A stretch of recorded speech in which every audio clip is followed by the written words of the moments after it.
قيل للذين اتقوا ماذا أنزل ربكم قالوا خيرا للذين أحسنوا في هذه الدنيا حسنة. Baik, bab ke 150. Bismillahirrahmanirrahim. Alhamdulillahirabbil alamin. Wassalatu wassalamu ala sayyidil mursalin wa ala alihi wa sahbihi ajma'in. Allahumma 'allimna ma yanfa'una wanfa'na bima 'allamtana wa zidna bikaramika 'ilma ya rabbal alamin. Bab ke 150 dari kitab Sunan An-Nasa'i Al-Mujtaba As-Sughra. Bab dzikri tarkil mar'ati naqda dhafri ra'siha 'inda ightisaliha min al-janabah. Bab hadis yang menjelaskan perempuan yang meninggalkan penguraian kepangan rambutnya ketika mandi junub. Saya ulangi. Bab hadis yang menunjukkan bolehnya perempuan tidak mengurai kepangan rambutnya, dhafr ra's. Ya. Dhafr itu yaitu sya'r yang mujtama', yaitu mujtami', rambut yang ngumpul. Ya, kepangan atau semacam itu. Ya. Ya. Jadi mandi junub itu kan wajib. Dan wajibnya mandi junub itu melazimkan apa? Seluruh tubuh dan seluruh rambut itu kena basuhan air kan gitu. Bagaimana kalau perempuan itu rambutnya dikepang gitu loh, atau rambutnya dikuncir misalnya. Nanti ada riwayat-riwayat juga yang menunjukkan tidak diurai dan ada yang menunjukkan diurai. Ini hal yang pertama dulu, tidak diurai. Ya. Hadis akhbarna Sulaiman bin Mansur an Sufyan an Ayyub bin Musa an Sa'id bin Abi Sa'id an Abdullah bin Rafi' an Ummi Salamah zaujin Nabi SAW. Hadis Ummu Salamah, istrinya Nabi SAW. Ummu Salamah ini Hindun, ya, Hindun binti Abu Umayyah Al-Makhzumiyah. Jadi dari Bani Makhzum. Ya, dari Bani Makhzum sama kabilahnya dengan Khalid bin Walid. Jadi Rasulullah itu nikah dengan beragam perempuan dari beragam suku. Dan itu salah satu strategi dakwah. Iya, dan itu bagus. Ya, jadi dari suku ini, dari kota ini, ya, strategi dakwah. Karena dengan itu bisa apa? Lebih masuk nanti ke Korea atau daerah atau kabilah itu. Ya, jadi bagus itu seperti itu. Taib zaujin Nabi, istri Nabi SAW, Ummu Salamah. Beliau berkata, qultu, aku bertanya kepada Rasulullah. Yaitu Ummu Salamah bertanya kepada Rasulullah, ya Rasulullah, inni imra'atun ashuddu dhafra ra'si. Ya. Wahai Rasulullah, saya ini perempuan yang punya ikatan rambut. Sadda yasud itu ngikat. Dhafr itu kumpulan rambut. Jadi rambut dikumpulin terus diikat. Kayak dikepang atau apa sih? Dikonde gimana? Ibu-ibu kalau rambut ikat rambut ya namanya. Sanggul. Nah, kayak gitu. Ya, sanggul, ya sama-sama. Diikat lah pokoknya pakai karet gitu kan. Karet yang biasa di pasar itu. Ya enggak? Atau ada alat sendiri ya sekarang dibeli ya. Masa pakai karet sih ya. Ya sanggul atau apalah gitu ya. Perempuan. Ya. Afa'an quduha 'inda ghusliha minal janabah? Apakah saya anqud, yaitu saya urai ketika lagi mandi junub? Gitu. Maka kata Nabi SAW, innama yakfika an tahthi ala ra'sika thalatha hathayat min ma'. Yang cukup bagimu, kata Nabi SAW, cukuplah bagimu untuk tahthi. Tahthi itu yaitu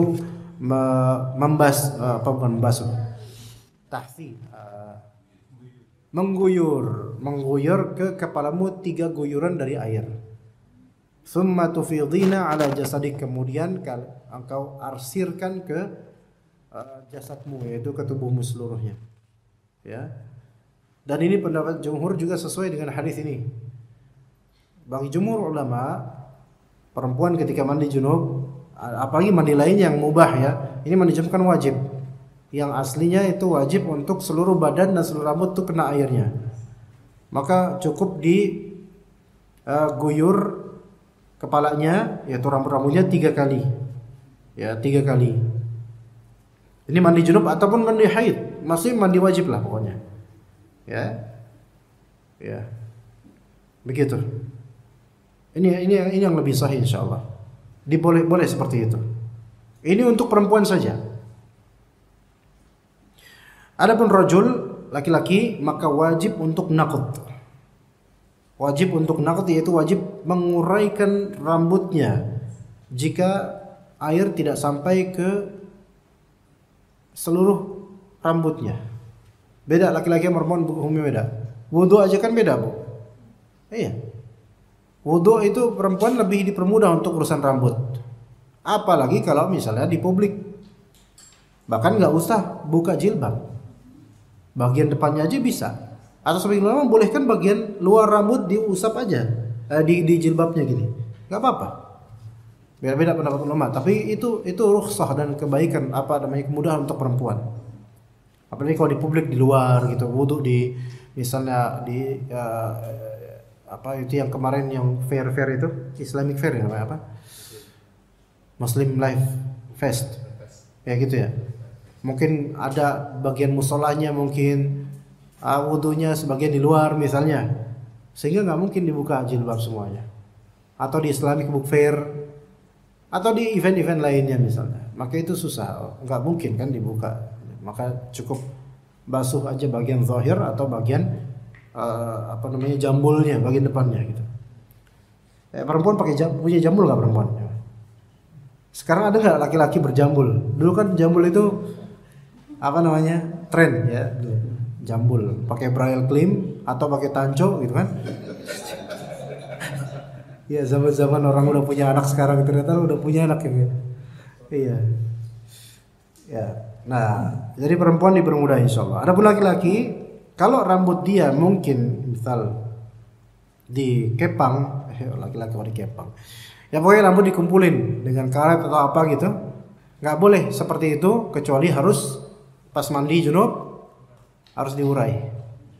Iya. Lagi pula laki-laki kok dikepang gitu.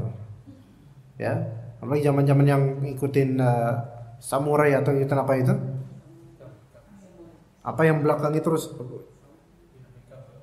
namanya apa tuh? Enggak, pokoknya gitu lah. Belakangnya itu tiba-tiba ada kayak tuyul gitu jatuh. Iya kayak gitu. Terus ininya di khoza. Itu nggak boleh seperti itu. Yang nggak boleh di khoza sini. Ini dicukur abis samping. Terus ini doang nih. Cek gitu. Itu ada ngeliat tuh kayak gimana ya?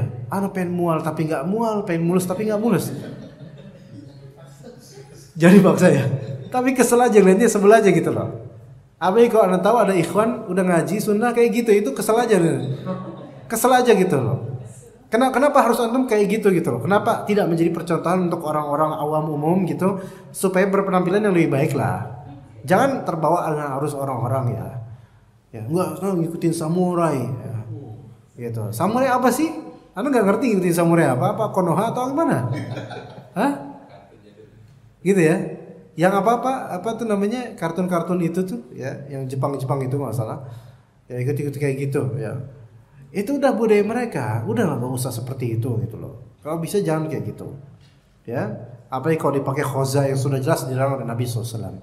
Khoza itu kan berarti mencukur habis sebagian rambut tanpa sebagiannya, ya, begitu. Jadi bagian ini habis atau kasih jalan buat kutu ya. Ada gang buat kutu gitu sini. Tapi kutunya nggak mau lewat situ padahal gitu kan. Iya, gedean dikit gangnya jadi jalan buat kecoa misalnya dan seterusnya. Hal-hal itu buat apa sih gitu loh? Buat apa? Sebagian itu khoza. Ada juga taghyir khalqillah, mengubah ciptaan Allah dengan misal di alis tuh set di apa namanya? Dikasih jalan buat ketombe gitu. Set gitu. Ada nih misalnya. Ya, biar kelihatan kayak luka apa gitu. Di sini ada set gitu apa? Dihilangin, dikerik sini doang. Iya. Itu kan asalnya budaya orang kafir kayak gitu. Ya jangan kita ikut-ikutan gitu loh. Kalau udah ngaji udahlah, udah tahu ilmunya jangan kayak gitu. Tapi kalau misalnya memang dia melakukan itu, dikunci rambutnya atau kayak rasta-rasta itu loh, rasta. Reggae itu loh. Kayak Bob Marley itu loh, gimbal. Enggak, bukan gimbal, apa namanya? Iya, kayak gimbal lah. Kayak gitu namanya gimbal. Oh, itu gimbal ya. Kalau pakai S dari simbal berarti. Nah, misalnya kayak dikepang di rasta gitu kan? Itu kan berarti dhafrul sya'ar, yaitu dia rambutnya dikepang kan. Nah, itu wudunya gimana? Mandi junub gimana itu? Apa dia bujang? Mungkin nggak pernah junub kali ya. Itu ketika mandi junub itu harus kena semua airnya, semua rambutnya itu. Makanya khawatirnya jenis rambut, ya kan nggak ada manusia terlahir dengan rambut langsung kayak gitu kan, melainkan pasti normal gitu. Itu kan hasil aksesoris yang di salon-salon atau gimana gitu ya. Itu gimana coba kalau misalnya mandi, coba gimana mandinya? Mandi junub maksudnya. Kena semua nggak air rambutnya? Nggak tahu, saya belum pernah ngalamin. Cuman seperti itu enggak. Karena dalam hukum di sini kata para ulama, adapun laki-laki maka fayajibu alaihi naqb idza lam yasil ila ajzaih. Maka wajib untuk mengurai kepangannya itu kalau misalnya nggak sampai bagian-bagian juz'iyat, yaitu setiap rambutnya. Iya. Kalau laki-laki rambut panjang itu tetap wajib semuanya kena rambut panjang. Beda dengan perempuan, rambut panjang dan dia terbiasa dikepang. Ingat, yang terbiasa dikepang. Bukan yang sengaja pas mau maju junub kepang enggak. Tapi memang terbiasa dikepang atas misal itu, maka enggak wajib perempuan. Karena itu salah satu hiasan perempuan. Laki-laki jangan dipakai rambut ala Bob Marley misalnya. Cuman berapa helai doang tapi tebel gitu, kumpulan rambut. Jangankan air, ketombe aja itu banyak itu. Kalau enggak perawatan yang mahal, itu gatal minta ampun itu. Ya. Kemudian rambut anak pang, ini lagi nih jeger ayam satu lagi nih. Rambut anak pang tuh, set gitu kan, bukan pakai tanco lagi nih, udah pakai lem mungkin, set gitu, gitu. Ini haram kok ini jelas haram karena udah jelas tasyabuh dengan orang-orang kafir. Dan juga nanti kan rambut kayak gini, jengger kayak gini, kemudian itu apakah air masuk ke dalam? Banyak yang nggak masuk airnya, belum ketombenya lagi itu. Belum dicatnya lagi dengan cat apalah ya, dan seterusnya. Maka semua ini bentuk penyanyian sebenarnya, dan kesian orang-orang seperti ini. Apakah dia mandi junub sah? Bisa jadi nggak sah mandi junubnya. Lagi pula rata-rata anak pang ya Pak, emang mereka mikir mandi junub, mandi biasa aja enggak. Atau kok deket anak-anak pang ketika itu di Jakarta, ketika itu banyak tuh di Cililitan, Pasar Minggu. Alhamdulillah sekarang mungkin udah ada sih masih beberapa, tapi ketika antum deketin mereka, itu parfum dimanapun nggak ada yang kayak gitu aromanya. Nggak ada, bau, masya Allah. Mandi di mana nggak pernah mandi mereka. Nah sekarang kalau junub, kayak gitu rambutnya, sah nggak mandi junubnya? Dibasuh air nggak sah, harus kena semua air, rambutnya dengan air. Itu bedanya yang perempuan dengan yang laki-laki. Perempuan diberikan keringanan ya untuk masalah dhafr. Ya, dhafrus sya'ar, yaitu masalah kepangan rambut. Wallahu alam. Kemudian di bab berikutnya seperti berbeda dengan hadis Ummu Salamah, ini ada hadis Aisyah. Babu dzikril amri bidzalika lil haidhi 'inda al-ightisal lil ihram. Bab adanya hadis yang memerintahkan untuk mengurai rambut untuk orang yang haid, perempuan yang mandi haid ketika dia mandi untuk ihram.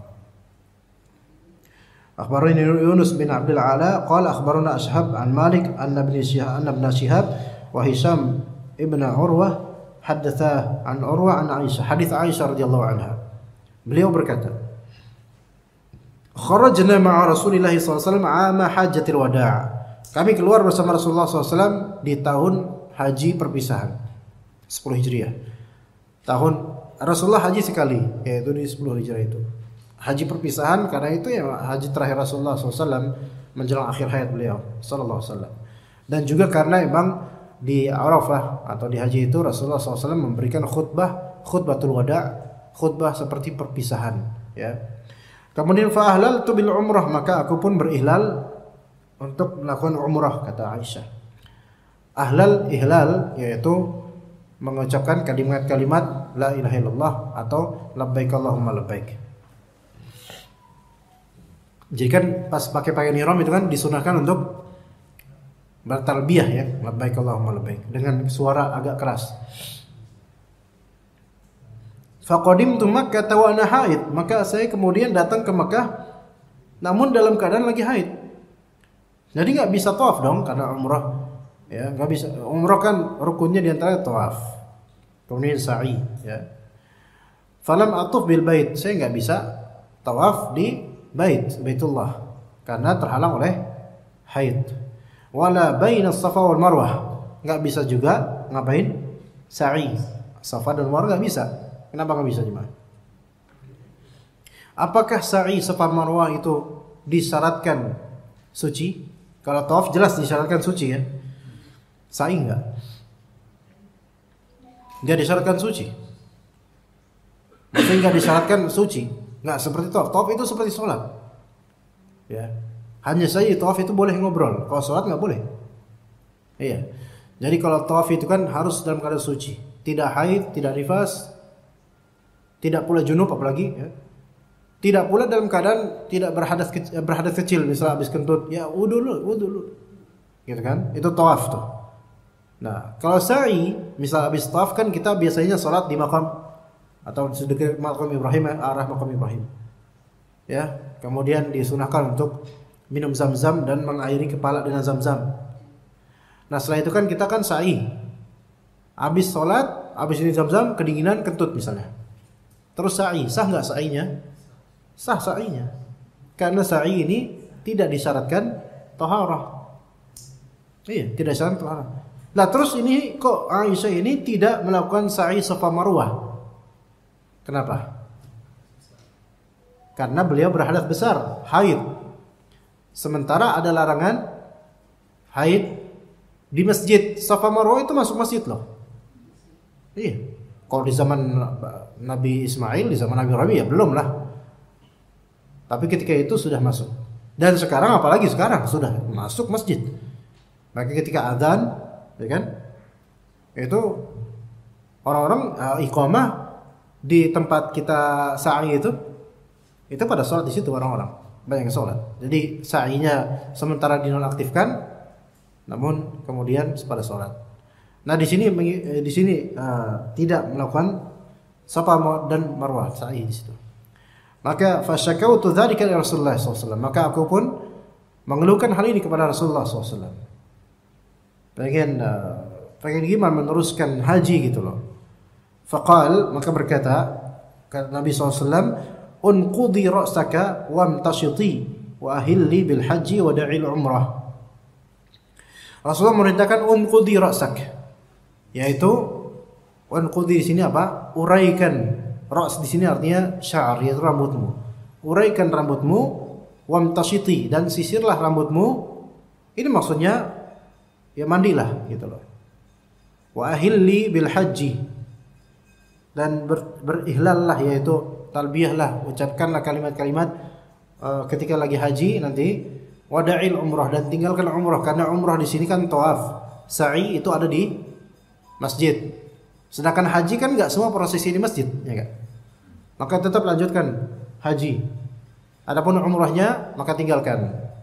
Falamma qadayna al-hajja arsalani ma'a Abdurrahman bin Abi Bakar ila Tan'im. Maka ketika selesai haji, maka kami arsalani, ya Rasulullah SAW mengutus saya dengan Abdurrahman bin Abi Bakar, yaitu saudaranya Aisyah, menuju ke Tan'im.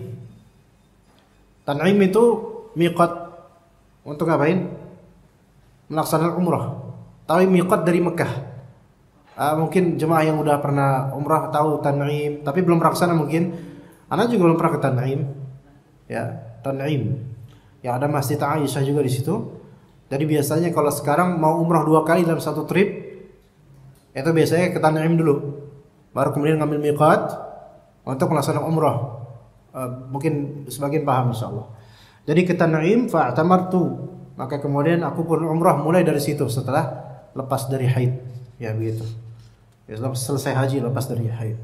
Dan berkata Rasulullah SAW, hadhihi makana umratik. Ini adalah tempat umrahmu hai Aisyah dari sini, dari Tan'im. Makanya sebagian ulama berpendapat bolehnya satu trip untuk umrah 2 kali, ya terutama bagi yang mau badalin gitu kan, ke Tan'im dulu gitu. Begitu. Biasanya kalau travel sunnah itu enggak mempaketkan ini, enggak memfasilitasi umrah 2 kali, karena asalnya umrah itu sekali trip. Cuman mungkin jemaah ada sebagian mengambil pendapat lain, atau kebutuhan untuk membadal umrah atau mengumrahkan orang tuanya, ya udah dari Tan'im itu. Tapi tidak biasa travel sunnah enggak memfasilitasi. Ya, adapun kadang travel biasa memfasilitasi tapi dengan fulus lagi, biaya lagi. Ya itu silakan masing-masing dengan pendapatnya sih kalau itu. Kalau saya pribadi sih enggak ikutan ya gitu. Tapi yang mau lakukan itu silakan. Ya begitu, Pak. Ya. Ini tidak sedang dalam rangka promosi umrah ya. Ini bukan masjid kan? Oh berarti boleh promosi ya. Iya. Ada insya Allah Ramadan awal ada umrah ya Pak. Ayo, ya nanti disebarin aja ke grup WhatsApp. Iya. Gak apa-apa kan di sini promosi kan? Iya, gak apa-apa. Kan bukan masjid. Iya. Nanti kita lihat apakah ada yang ikutan apa enggak. Ternyata enggak ada dari antum. Hadis berikutnya dengan bab berikutnya, bab ghuslul junubi biyadaihi qabla an yudkhilahuma al-ina. Bab orang junub mandi atau mencuci kedua tangannya sebelum memasukkan ke bejana. Sebelum memasukkan ke bejana. Dengan sanadnya dari Aisyah radhiyallahu anha, anna Rasulullah sallallahu alaihi wasallam kana idza ightasala minal janabati wudi'a lahu al-ina. Nabi SAW kalau mau mandi junub, maka kemudian beliau akan servis dengan diberikan kepadanya wadah bejana air, akan dari istrinya itu, istri membawakan bejana. Ya zaman ketika itu kan nggak kayak sekarang cuma. Sekarang udah ada WC, udah ada bak mandi permanen. Nggak, zaman itu kan dibawakan gitu. Nih di kamar mandi atau di suatu tempat untuk mandi junub di situ. Ya maka diberikan kepadanya al-ina. Ina itu wadah bejana. Orang Arab itu ya ina itu artinya bejana. Ya. Adapun kas, ada namanya kas. Kas itu gelas juga, bejana juga. Tapi kas itu biasanya untuk yang berisikan khamr. Ya, bahasa kita kas itu sekarang piala. Piala itu kan gelas. Piala itu kan asli gelas. Makanya piala rata-rata berbentuk gelas gitu loh. Di Indonesia aja piala bentuknya kayak gitu. Ya, piala bentuknya apa gitu kan? Bukan gelas gitu loh. Itu memang disebut piala, kas. Ya, kalau di Indonesia biasa juara lomba azan, juara lomba sekolah biasanya pialanya bukan berbentuk gelas. Tapi asli piala itu seperti itu, dari gelas, berbentuk gelas. Makanya World Cup atau misalnya bentuknya seperti itu, ya. Nah, kaas itu dalam bahasa Arab itu biasanya gelas yang memang berisikan khamr. Makanya di Al-Qur'an apa ya? Innal muttaqina mafaza hadaiqa wa a'naba wa kawaiba atraba wa ka'san dihaqa. Kas yaitu gelas mewah yang ada khamr di dalamnya. Kalau isinya air biasa atau kosong namanya ina, langsung ina, wadah ya, gitu. Jadi ketika diisi dengan khamr maka namanya jadi kas. Tapi kalau dibuang kemudian kosong namanya jadi ina. Atau diisi air biasa namanya jadi ina, wadah biasa. Karena khamr itu dulu itu adalah minuman yang di zaman jahiliyah dan awal-awal Islam itu minuman yang paling mewah, paling baik gitu loh bagi mereka. Bir, khamr ya. Gitu. Dan di akhirat nanti khamr juga menjadi minuman yang mewah. Tapi beda dengan khamr dunia. Gitu. Ya sekarang khamr menjadi minuman paling hina. Karena sudah Allah Ta'ala haramkan gitu loh. Jadi ada sesuatu yang dulunya Allah bolehkan dan disukai orang-orang, dimuliakan orang-orang, ketika Allah haramkan langsung jadi hina gitu loh. Begitu. Jadi hina atau tidaknya itu sesuai dengan syariat Allah Azza wa Jalla. Nah, baik. Kemudian ada semacam ember. Fayasubbu ala yadayhi qabla an yudkhilahum al-ina. Maka Rasulullah kemudian mengairi mengairi gitu apa namanya? Menyirami kepada kedua tangannya sebelum beliau memasukkan tangannya ke ina. Artinya beliau cuci tangan dulu sebelum tangannya masuk ke dalam ina. Ya. Baik dengan cidukan misalnya, dengan gayung sedikit gitu. Ya. Atau diginiin. Nah, ini misalnya inanya terus diginiin, gitu. Ya. Ini ina kecil bukan. Ina gede kayak ember gitu. Jadi embernya dimiringin sedikit ya, dituangin gitu ke tangannya supaya tangannya bersih dulu. Kemudian ini kan dalam rangka mandi junub ya. Hatta idza ghassala yadayhi, sampai beliau membasuh kedua tangannya sampai bersih, baru adkhala yadahul yumna fil ina. Kemudian memasukkan tangan kanannya ke bejana air, thumma sabba bil yumna. Kemudian sabba bil yumna, kemudian apa tadi sabba itu? Bukan membasuh. Membasahi, mengapa? Menyirami dengan tangan kanannya. Menyirami dengan tangan kanannya. Kemudian wa ghassala farjahu bil yusra, kemudian mencuci farjnya dulu, kemaluannya dengan tangan kiri. Ini menunjukkan bahwasanya membasuh kemaluan, mencuci kemaluan itu dengan tangan kiri. Cebok dan semisal dengan tangan kiri. Hatta idza faragha, selesai itu semua, sabba bil yumna al yusra fa ghassalahuma, baru kemudian beliau dengan tangan kanan mencuci tangan kirinya dan kemudian kedua tangannya, baru kemudian mulai wudu. Summa tamadmada wastanshaqa thalathan, kemudian kumur-kumur dan dengan hidung ya gitu 3 kali. Summa yasubbu ala ra'sihi mil'a kaffaihi thalath marrat, kemudian setelah ini ke kepalanya 3 kaf. 1 2 3. Ya 1 terus digini-giniin. Kemudian 2, kemudian 3. 3 kali untuk kepala. Tsumma yufidu ala jasadihi, baru kemudian beliau membasuh seluruh jasadnya. Jadi kronologinya, bersihkan tangan dulu ya. Mandi junub ya. Kemudian cuci bagian kemaluan. Itu kedua. Ya. Kemudian cuci tangan lagi. Ya, kemudian wudu. Nanti akan ada hadis berikutnya keterangan seperti itu. Wudu. Kemudian wudu sebagai wudu salat ya. Kemudian kepala dibasuh, bukan diusap, dibasuh 3 kali sampai seluruh bagian kulit kena di kepala. Baru setelah itu dia mandi seluruh jasadnya. Dan itu dimulai dari bagian kanan terlebih dahulu, lebih afdal. Nanti insyaallah akan kita sambungkan kronologinya di hadis-hadis lain. Bab berikutnya, bab zikri adadi ghaslil yadaini qabla idkhalihim al-ina. Dengan hadis dari Aisyah radhiyallahu anha bahwa Rasulullah SAW ditanya Aisyah radhiyallahu anha tentang mandinya Rasulullah mandi junub. Ditanya tentang mandi junubnya Rasulullah SAW. Maka Aisyah berkata, Kana Rasulullah SAW yufrighu ala yadayhi thalatha. Rasulullah SAW mencuci tangannya 3 kali terlebih dahulu sebelum mulai mandi junub. Thumma yaghsil farjah, kemudian mencuci kemaluannya. Thumma yaghsil yadayhi, kemudian mencuci kedua tangannya lagi. Thumma yatamadmad wa yastanshiq, kemudian kumur-kumur dan istinsyaq, artinya wudu. Thumma yufrighu ala ra'sihi thalathan, kemudian membasuh kepalanya 3 kali sampai semuanya kena air, yaitu semua kulit dan juga kulit kepala dan juga rambut-rambutnya. Thumma yufidu ala sa'iri jasadihi, kemudian baru beliau mengarsir seluruh badannya dengan air. Ya. Jadi kronologinya udah jelas ya. Pertama jadi apa tadi? Tangan bersihin dulu, kemudian baru bersihin kemaluan, kemudian bersihin lagi tangannya dengan tangan kiri, bersihin kemaluan, ya. Kemudian bersihin lagi tangannya, kemudian apa Pak? Berwudu, kemudian habis selesai berwudu, kemudian basuh kepala 3 kali sampai semuanya terarsir dengan basahan itu. Kemudian baru apa? Badan seluruh anggota tubuh. Dia usahakan kanan dulu, kiri, tengah. Ya. Nah, ditambah lagi nih sebentar, masih ada lagi.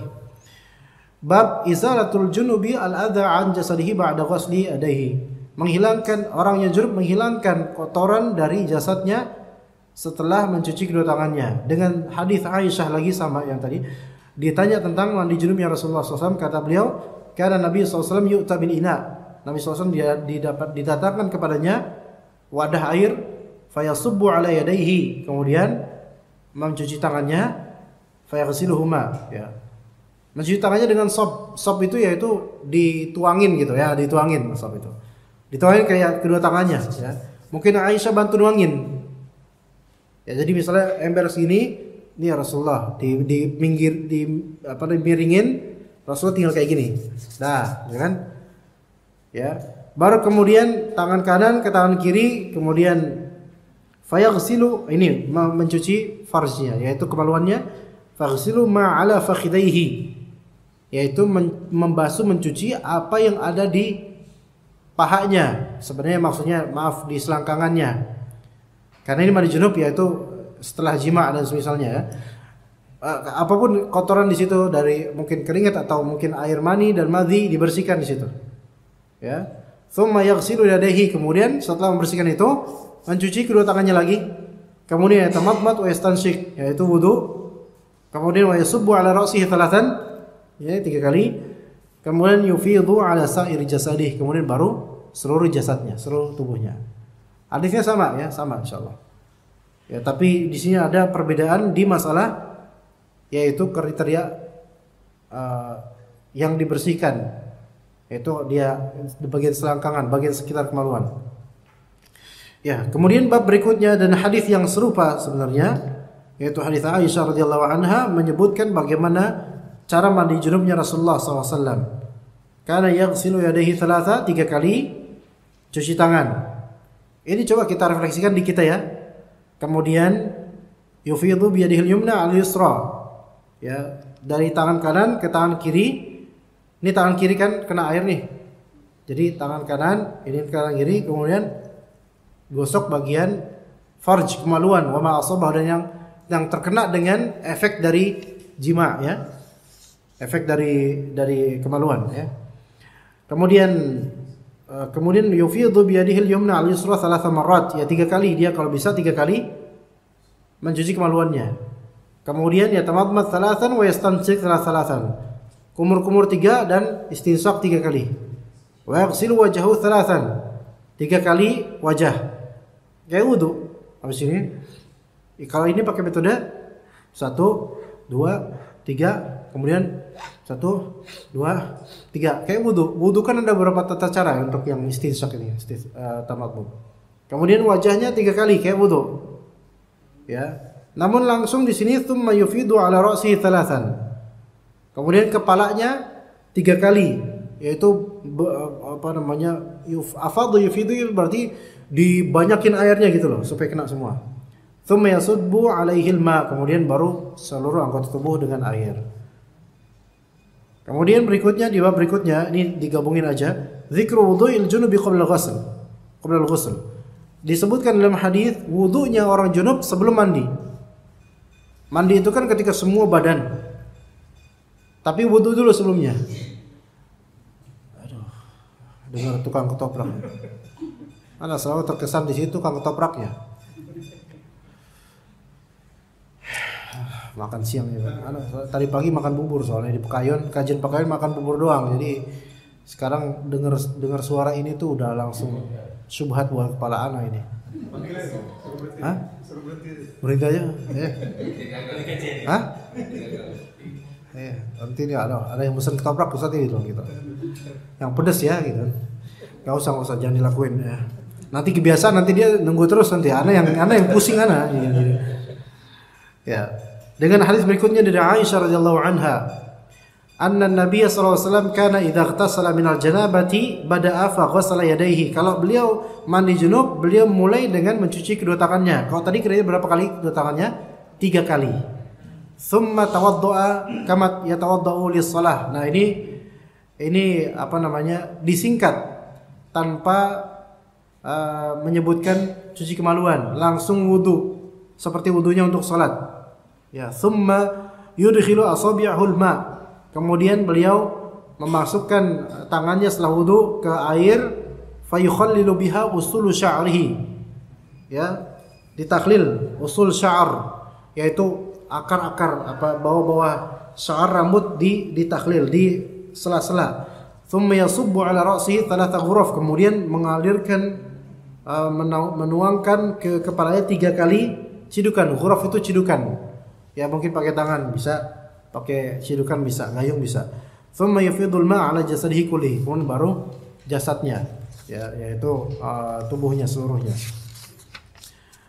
Kemudian di hadis berikutnya, banyak sih hadis, alhamdulillah kita habiskan ya. Bab takhlilil junubi ra'sah, bab orang junub menyela-nyela kepalanya.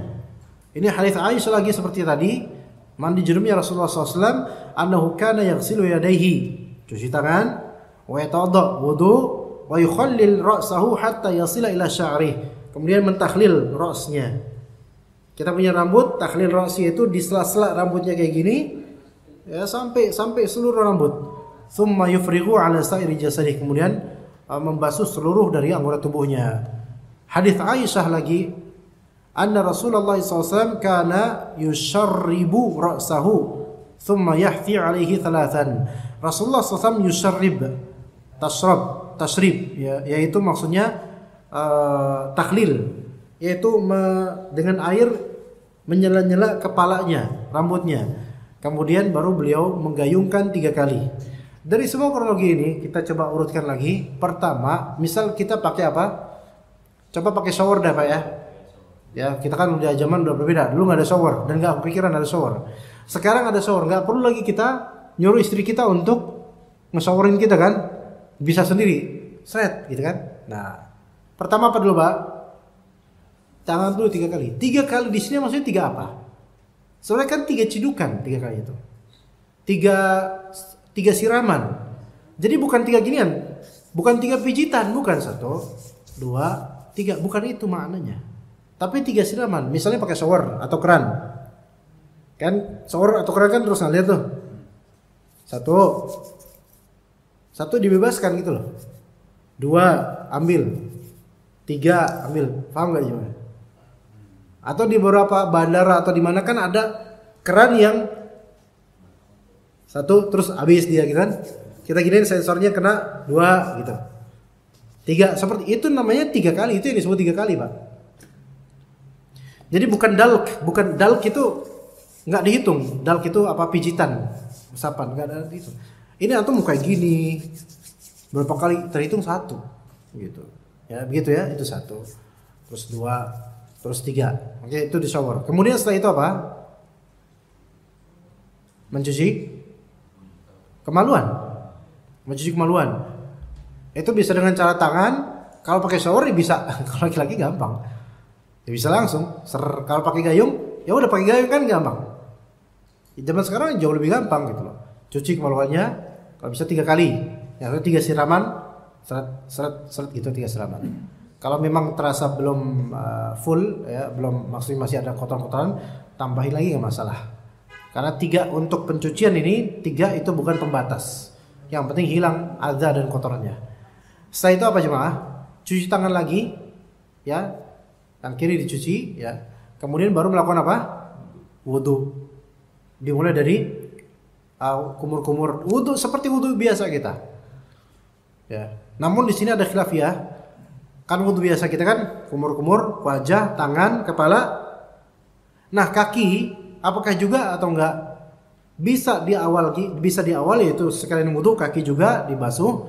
Bisa juga kaki itu nanti dibarengi dengan wudu, dengan mandi junub sempurna, kaki juga kena gitu. Itu riwayatnya ada 2 soalnya. Ya. Nah, kemudian setelah wudu ngapain?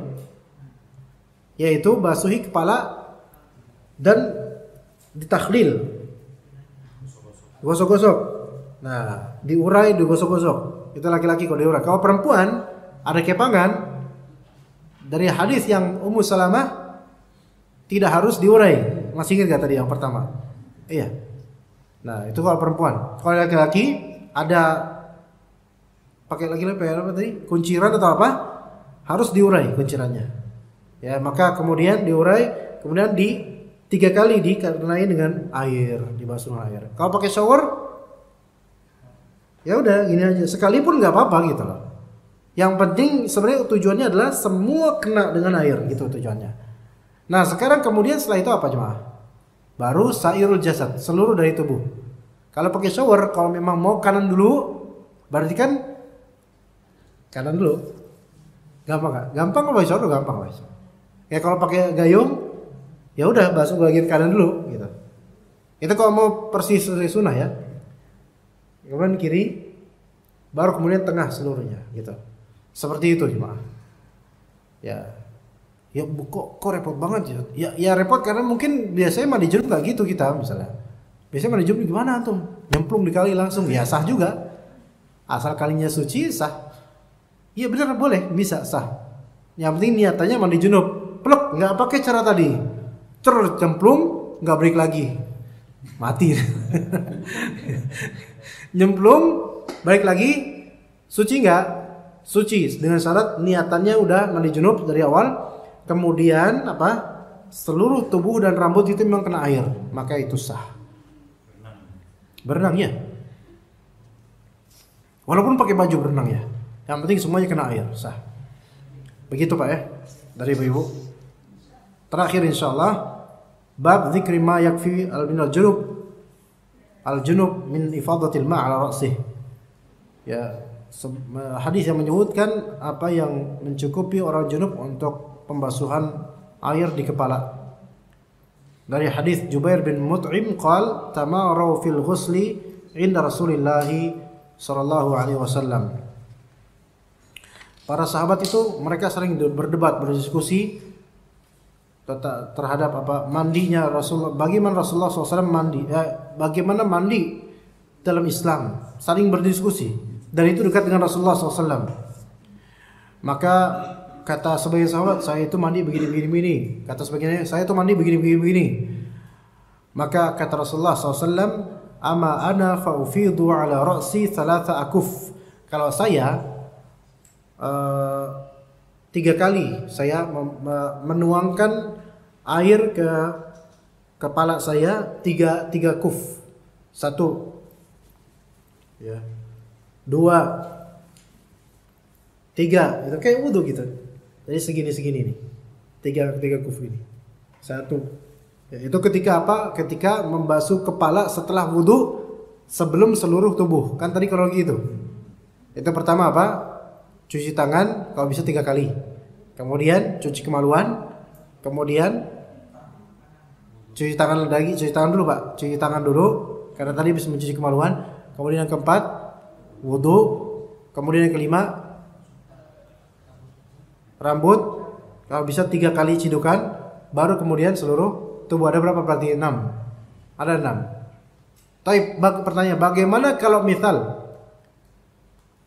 misal kita junubnya karena mimpi basah, bukan karena habis jima'.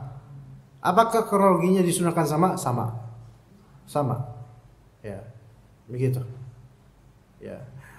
Kemudian afwan, misal bagaimana dengan orang yang ejakulasi dini? Dia baru cium sedikit langsung keluar, kesian sekali ini orang. Ya semoga Allah lindungi kita dari seperti ini. Ya keluar langsung. Apakah mandi junub? Sama mandi junub, air mandi keluar, namanya junub. Apakah treknya juga sama, tarikahnya sama juga? Ya. Tapi kan saya cuma gitu doang, nggak dapat apa-apa. Tapi kan junub, yang penting junub di sini. Ya udah hukumnya sama. Sunnahnya adalah seperti ini. Kalau dia meninggalkan ini dengan cara tadi lompat ke kali kemudian mandi di kali langsung, maka itu juga sah. Apakah orang yang setelah mandi junub dia wudu lagi? Tidak teriwayatkan Nabi SAW wudu lagi setelah mandi junub. Lah terus ya udah dia udah hilang hadas besarnya, maka kholas dia silakan mau sholat langsung. Tapi bagaimana kalau misalnya dia tekniknya nyemplung di kali, terus selesai mandi junub, apakah dia wudu lagi? Sama, dia telah hilang hadas besarnya, maka hadas kecil juga hilang, maka dia bisa langsung sholat. Itu yang lebih tepat insyaallah taala. Baik, sampai situ insyaallah pelajaran kita. Apakah ada pertanyaan jemaah ummahat atau bapak? Ada soal? Oh ada. Ya,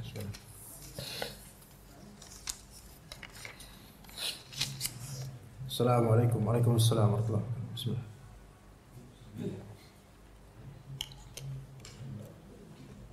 Apakah jika kita ketika mengguyur badan setelah wudu lalu tangan kita tidak sengaja mengenai kemaluan, apakah semua mandi junub kita batal atau hanya wudunya saja? Tidak batal wudu, tidak batal junubnya, mandi junubnya. Ya, nggak sengaja lagi kena kemaluan. Kasihan udah nggak sengaja, batal kan nggak enak. Maka nggak masalah. Dan apakah mandi junub wajib sesuai urutan seperti wudu? Wajib sesuai urutan maksudnya gimana? Atau boleh tidak beraturan? Atau boleh tidak beraturan seperti wudu di akhir, atau setelah wudu langsung menyiram badan dan setelah itu mencuci kepala? Kalau memang mau mengikuti sunnah dengan memang niatnya mau mengikuti sunnah, maka urut gitu loh. Kalau memang niatnya mau mengikuti sunnah. Tapi kalau hanya pengen yang penting mandi junub aja, yang penting ini, ya itu nggak harus urut. Tapi kan ketika Anda mau pakai thariqah yang tadi, itu kan ada niatan mengikuti sunnah, ya berarti ya harus urut. Adapun kalau memang yang penting mandi junub, yang penting mandi junub, yang penting sah mandi junub, maka tanpa urut pun nggak masalah. Misal langsung aja mandi gitu, nggak ada wudu nggak ada apa, langsung mandi, habis itu wudu, ya itu ya silahkan aja. Tapi itu tidak sesuai dengan sunnah. Cuman itu bukan suatu hal yang dosa, bukan. Karena sekali lagi tata cara tadi itu tidak wajib. Yang terpenting adalah apa? Semua badan kena dengan air dan niatannya udah ada sebelum melakukannya. Niatan junub. Begitu. Ya, itu penting. Niatan batin yaitu niatan yang batin atau syarat batin yaitu niatan mandi junub. Syarat zahir yaitu semua air kena di semua badan. Semua badan kena dengan semua air, dengan air. Bismillah. Yang tadi untuk nggak sengaja kena kemaluan, maka itu tidak masalah. Bahkan sengaja pun itu juga wallahu alam tidak masalah selama ketika dia memegang kemaluan tidak ada indikasi syahwat. Ya. Bismillah. Apakah boleh menggunakan sabun saat mencuci tangan dan kemaluan? Diawalilah dengan air murni. Kalau udah selesai semuanya kena baru dengan sabun. Jadi nggak boleh kalau diawali dengan sabun. Misalnya mencuci tangan pertama kali langsung pakai Didi sampoku atau apalah itu, cus gitu. Ya, Anda nggak tahu sabun sekarang tuh apa, Anda nggak tahu. Ya, nggak, jangan kayak gitu. Pakai air murni, air biasa. Ya, kalau udah selesai semua bersih, baru boleh pakai sabun silakan. Hand sanitizer bisa silakan. Begitu juga dengan mandi, nggak boleh kembang dari awal.